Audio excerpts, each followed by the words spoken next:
The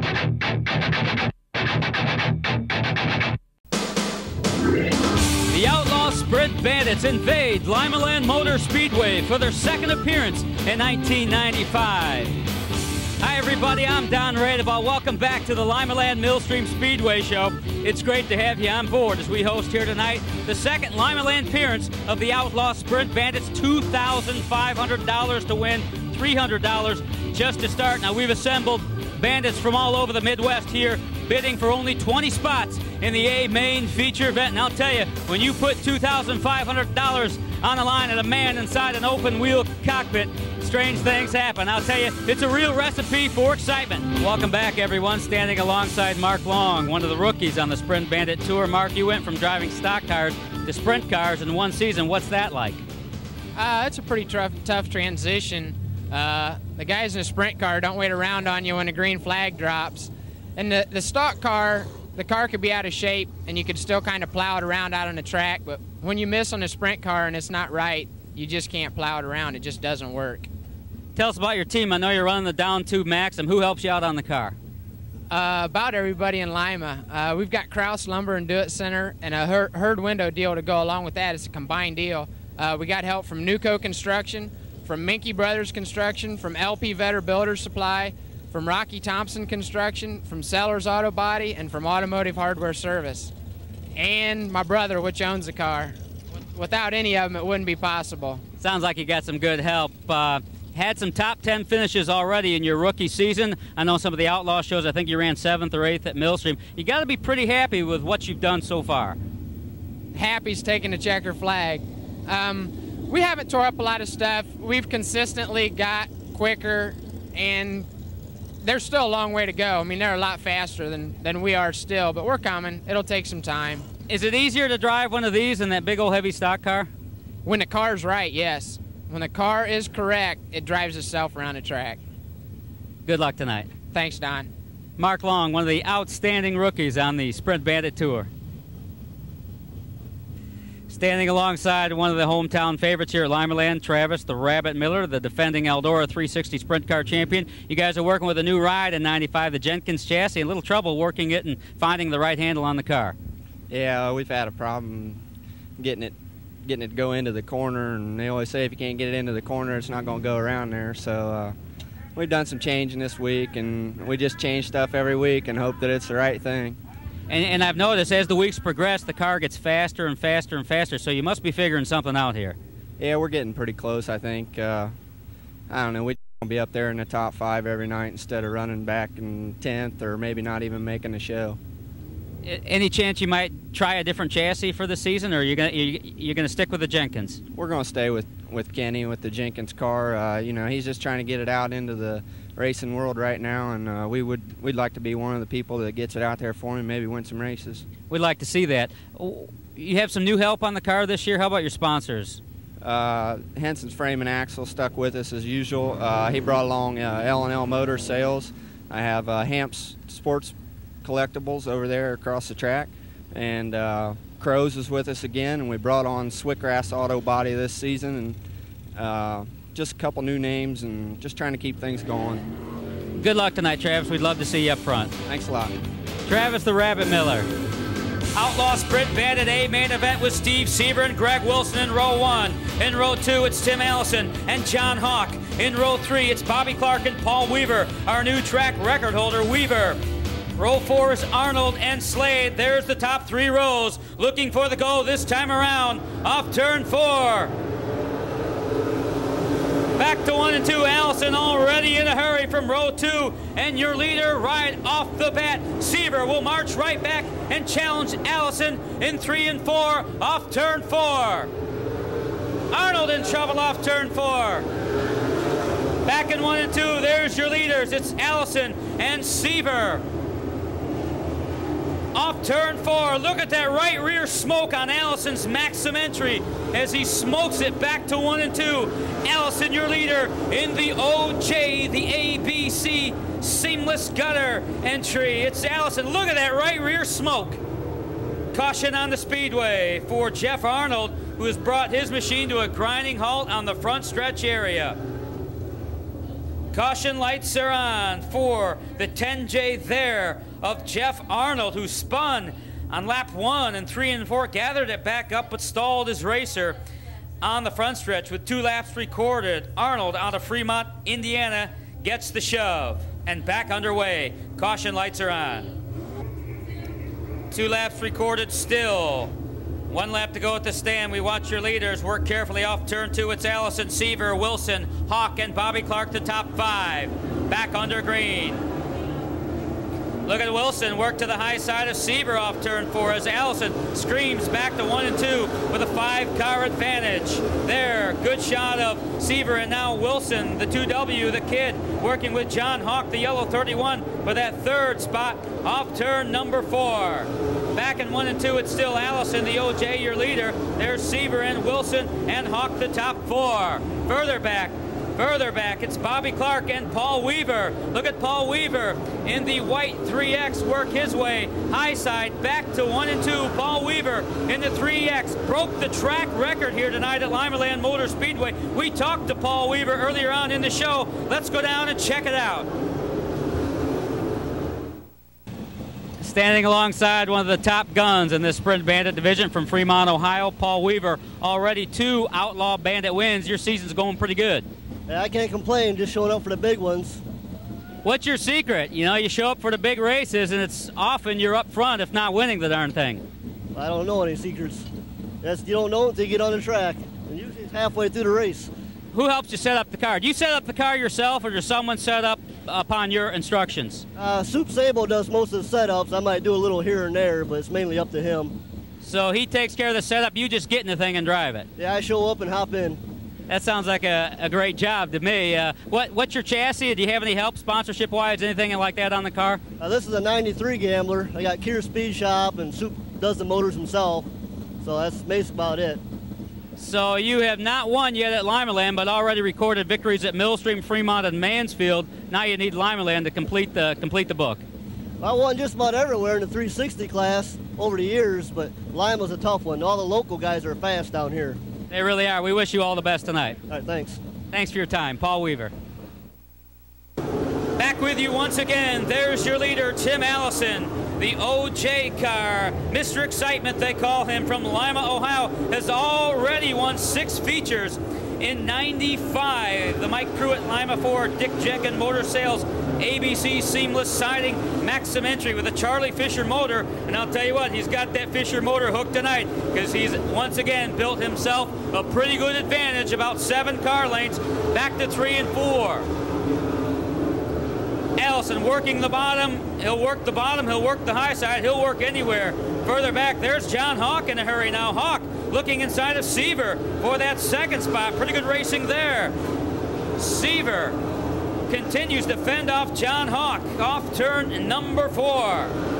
And here comes Bobby Clark in the Kier Speed Shop. Clark Oil Gambler. Look at Clark now working on the 31 of Hawk. Bobby Clark currently 2nd in points in the Sprint Bandit division, and now dancing with the leaders back in 1 and 2. Hawk inside of Seaver now for that 2nd spot. Won't happen there. Seaver slams the door. Hawk looks inside of Seaver as they go wheel to wheel, side by side, back to 1 and 2. John Hawk now running 2nd as Clark comes forward. Clark inside of Seaver. Clark running 3rd in the Clark Oil Gambler now. Clark in a hurry off turn 4 and looks inside of John Hawk as they race wheel to wheel, back in 1 and 2, both of which are beginning to reel in Tim Allison for the top spot.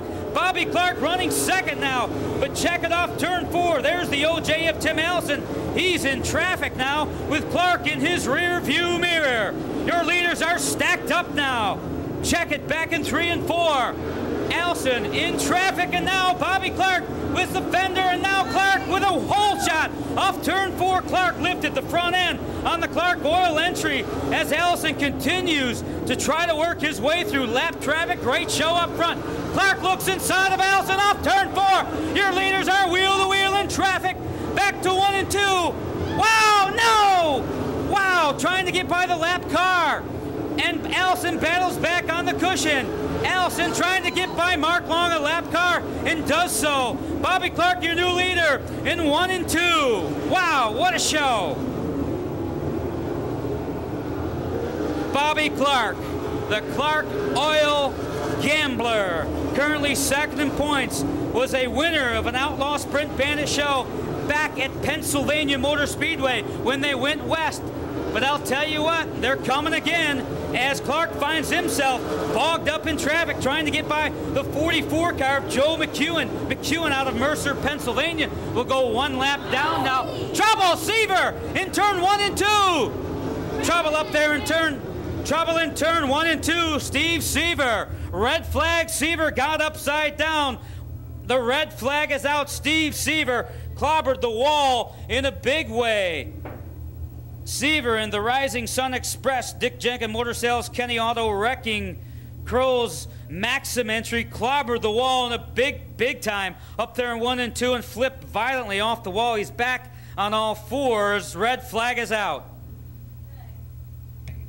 Back with you. Glad to report that Steve Seaver is okay after that flip in 1 and 2 as the field takes shape for another restart. 18 laps recorded, 12 to go as we pick up and take a good look at the 31 car. Watching the field take shape, the 31 car of Chuck Wilson, Super Sprint driver out of Toledo, Ohio, former SOD Super Sprint champion, now dancing with the Outlaw Sprint Bandits. We talked to Chuck Wilson earlier on in the show. Let's go down and meet Chuck.